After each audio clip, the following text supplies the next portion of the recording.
Water melon ఎక్కడుంది? Banana banana apple apple apple ఎక్కడుంది? Mango grapes grapes yes. Tomato tomato ఎక్కడున్నది? Tomato yes. Mango mango ఎక్కడుంది? Mango ఎక్కడుంది? Yes.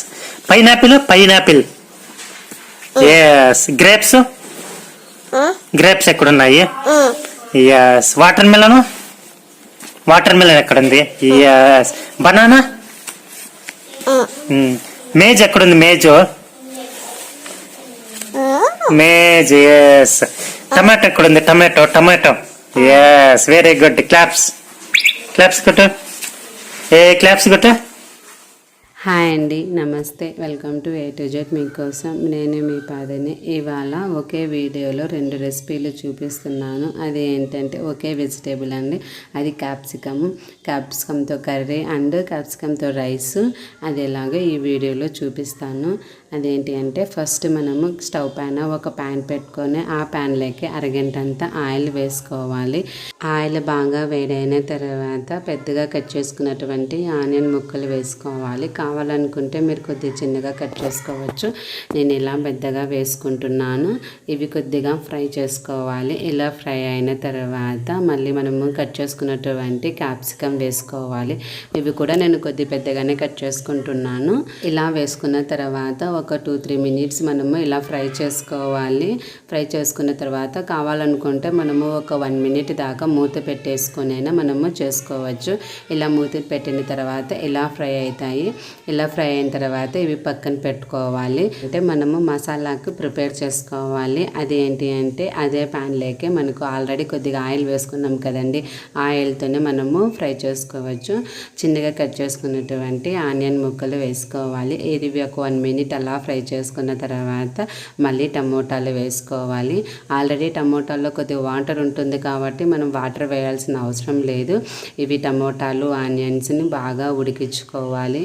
కావాలనుకుంటే మనము ఒక 1 మినిట్ మూత పెట్టుకునేస్తే మనము ఉడికిపోతాయి. ఇలా ఉడికినేసిన తర్వాత వీటిని మనము స్టవ్ ఆఫ్ చేసేసి చల్లారనివ్వాలి. ఇవి బాగా చల్లారిన తర్వాత మనము మిక్సీ జార్ తీసుకొని వాటిలోకి ఇవి వేసుకొని బాగా మెత్తగా గ్రైండ్ చేసుకోవాలి. ఇలా చేసుకుంటే మసాలాకు చాలా టేస్టీగా ఉంటుంది. యాక్చువల్గా అయితే చాలామంది పచ్చివే వేస్తారు, కానీ నేను ఇలా వేయించి వేసుకుంటే మసాలా టేస్టీగా ఉంటుంది. అదేవిధంగా కొన్ని వేయించిన పల్లీలు వేసుకొని మనము గ్రైండ్ చేసుకోవాలి. తర్వాత ఏం చేయాలంటే అదే ప్యాన్లోకి మనము అరగంట అంతా నూనె వేసుకోవాలి. అది కొద్దిగా బాగా వేడైన తర్వాత 1/2 స్పూను అంత జీలకర్ర, 1/2 స్పూను అంత ఆవాలు, 4-5 కరివేపాకులు రెమ్మలు వేసుకొని కొద్దిగా ఫ్రై చేసుకోవాలి. అదేవిధంగా చిన్నగా కట్ చేసుకున్నటువంటి ఆలు వేసుకోవాలి. దానిపైన పొట్టు తీసి వేసుకోవాలి. ఇది ఎందుకు వేస్తున్నానంటే కొద్దిగా టేస్టీ రావడం కోసం వేస్తున్నాను. ఇది మీ ఆప్షన్ అండి, వేస్తే వేయచ్చు లేకుంటే లేదు. ఇలా వేసుకొని కొద్దిగా అవి ఫ్రై అవ్వాలి. ఎందుకంటే ఆలు కొద్దిగా ఉడికించుకోవాలి. ఫ్రై అయిన తర్వాత మనము మసాలాని మిక్సీకి పట్టుకున్నాం కదండి, పేస్ట్ లాగా, అది వేసుకొని బాగా ఫ్రై చేసుకోవాలి. ఇది ఎంత బాగా ఫ్రై చేసుకుంటే కొద్దిగా మనకి అంత టేస్టీగా ఉంటుంది. ఇంకా కావాలంటే కొద్దిగా మనం వాటర్ వేసుకొనైనా మనము ఫ్రై చేసుకోవచ్చు. ఇది బాగా ఉడికిన తర్వాత వీటిలోకి 1 స్పూను అంత కారము, అదేవిధంగా కొద్దిగా పసుపు, కొద్దిగా జీలకర్ర పొడి, కొద్దిగా ధనియాల పొడి, కావాలనుకుంటే మీరు కొద్దిగా అల్లం వెల్లుల్లి పేస్ట్ అయినా వేసుకోవచ్చు. నేనైతే వేయలేదు అండి. కొద్దిగా ఉప్పు వేసుకొని బాగా ఫ్రై చేసుకోవాలి. అలా మనము కావాలనుకుంటే వీటిపైన కొద్దిగా మూత పెట్టైనా మనము ఫ్రై చేసుకోవాలి. అప్పుడప్పుడు చూస్తూ ఉండాలి, లేకుంటే కింద మాడిపోతుందండి. ఎంత ఫ్రై చేసే కొద్దీ మనకి అంత బాగా ఉంటుంది. మీకు మసాలా ఉడికింది అనడానికి ఒకే ఒక టిప్ ఉందండి. అది ఏంటి అంటే పైన ఆయిల్ తేలుతుంది. అలా ఆయిల్ తేలింది అంటే మనకి మసాలా ఉడికింది అని లెక్క. ఇలా బాగా అయిన తర్వాత మనం ఫస్ట్లో వేయించుకున్నటువంటి ఆనియన్స్, అదేవిధంగా క్యాప్సికమ్ వేసుకొని ఒక 2-3 మినిట్స్ అలా ఫ్రై చేసుకోవాలి. నేనైతే కొద్దిగా గట్టిగానే చేసుకుంటున్నాను కర్రీ. మీరు కావాలనుకుంటే కొద్దిగా వాటర్ వేసుకొనైనా చేసుకోవచ్చు. ఇలా బాగా ఉడికిన తర్వాత లాస్ట్లో కట్ చేసుకున్నటువంటి కొత్తిమీర వేసుకొని అలా ఫ్రై చేసుకోవాలి. అండి వేడి వేడిగా ఉన్నటువంటి క్యాప్సికమ్ కర్రీ రెడీ అయిపోయింది. ఇది వేడి వేడి అన్నంలోకి చాలా చాలా టేస్టీగా ఉంటుంది. అదేవిధంగా వీటిలోకి మనము ఆలు వేసుకున్నాము, ఆనియన్స్ వేసుకున్నాము కదండి, అందుకే మనకి చాలా టేస్టీగా ఉంటుంది. నెక్స్ట్ రెసిపీ వచ్చి క్యాప్సికమ్ రైస్ అండి. ఇది చేయడం చాలా ఈజీ, అదేవిధంగా టేస్టీగా కూడా ఉంటుంది. స్టవ్ పైన ఒక ప్యాన్ పెట్టుకొని అరగంటంతా నూనె పోసుకోవాలి. ఇది బాగా వేడైన తర్వాత ఓ స్పూన్ అంతా శనగపప్పు, ఒక స్పూను అంతా ఉద్దులు, ఒక స్పూను అంతా జీలకర్ర, అర స్పూను అంతా ఆవాలు వేసుకొని అదేవిధంగా కొద్దిగా కరివేపాకు వేసుకోవాలి. అదేవిధంగా 2 పచ్చిమిరపకాయలు వేసుకోవాలి. ఇవి కొద్దిగా ఫ్రై చేసుకోవాలి. ఇది బాగా ఫ్రై అయిన తర్వాత చిన్నగా కట్ చేసుకున్నటువంటి ఆనియన్స్ వేసుకోవాలి. ఆనియన్స్ వేసిన తర్వాత ఒక క్యాప్సికమ్ అండి, మీడియం సైజు క్యాప్సికమ్ ఇలా చిన్నగా కట్ చేసుకోవాలి. అవి వేసుకొని బాగా ఫ్రై చేసుకోవాలి. మినిట్ ఫ్రై చేసుకున్న తర్వాత కావాలనుకుంటే మనము మూత పెట్టుకొని ఒక 1 మినిట్ ఉడికించుకోవచ్చు. క్యాప్సికమ్ కదండి, త్వరగానే ఉడికిపోతుంది. చూడండి ఎంత బాగా ఉడికిపోయింది.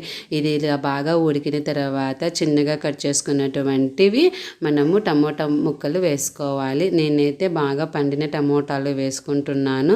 ఇది బాగా వేసుకుంటే మనకు టేస్టీగా కూడా బాగా వస్తుంది. అందుకనే ఇలా నేను టమోటాలు వేసుకుంటున్నాను. ఈ టమోటాలు కొద్దిగా ఫ్రై చేసుకోవాలి. ఇవి బాగా ఉడికించుకోవాలి. ఇలా టమోటా క్యాప్సికమ్ బాగా ఉడికిన తర్వాత చిటికెడు పసుపు, అదేవిధంగా కొద్దిగా కారము, అదేవిధంగా కొద్దిగా జీలకర్ర పొడి వేసుకొని అలా ఫ్రై చేసుకోవాలి. ఇవి బాగా ఉడికిన తర్వాత మనము ఉప్పు వేసి ఉడికించుకున్నటువంటి అన్నాన్ని వేసుకోవాలి. ఇది వేసుకున్న తర్వాత కొద్దిగా నిమ్మరసము పిండుకోవాలి. ఎందుకు అంటే కొద్దిగా పులుపు వస్తే మనకు టేస్టీ వస్తుంది. అదేవిధంగా వేయించిన పల్లీలు వేసుకోవాలి. మీకు అలా ఇష్టం లేకపోతే మనము ఆయిల్లోనే పల్లీలు వేసుకోవచ్చు. ఇలా వేసుకున్న తర్వాత లాస్ట్లో కొద్దిగా కొత్తిమీర వేసుకోవాలి. ఇలా వేసుకున్న తర్వాత నేను ఉప్పు వేయడం మర్చిపోయినానండి, అందుకని మళ్ళీ కొద్దిగా ఉప్పు వేసుకొని ఇలా అన్నం అంతా కలుపుకోవాలి. అంతే అండి, వేడి వేడిగా ఉండేటువంటి క్యాప్సికమ్ రైస్ చాలా బాగా ఉంటుంది. అదేవిధంగా టేస్టీగా కూడా ఉంటుంది. మీరు కూడా ఒకసారి ట్రై చేయండి. ఇది చాలా బాగా ఉంటుంది. మనం ఏదైనా బ్రేక్ఫాస్ట్ చేయాలనుకున్నప్పుడు మార్నింగే మనకు తోచనప్పుడు ఇలా చేసుకోవచ్చు. ఈ రెసిపీ, ఈ రైస్ చాలా టేస్టీగా ఉంటుంది. పిల్లలు కూడా చాలా ఇష్టంగా తింటారు. అదేవిధంగా మనం కొద్దిగా టమోటా వేసాం కదండి, టమోటాను అప్పుడప్పుడు కొద్ది క్యాప్సికము అలా మనకు తింటున్నప్పుడు టేస్టీగా ఉంటుంది. మీరు కూడా ఒకసారి ట్రై చేయండి. ఇది చాలా టేస్టీగా ఉంటుంది. అదేవిధంగా ఈ 2 రెసిపీలు చేసాం కదండి, మీకు ఏ రెసిపీ నచ్చిందో నాకు కామెంట్ సెక్షన్ ద్వారా తెలియచేయండి. చూసారు కదండి నా స్టైల్లో చేసినటువంటి క్యాప్సికమ్ కర్రీ అండ్ రెసిపీ.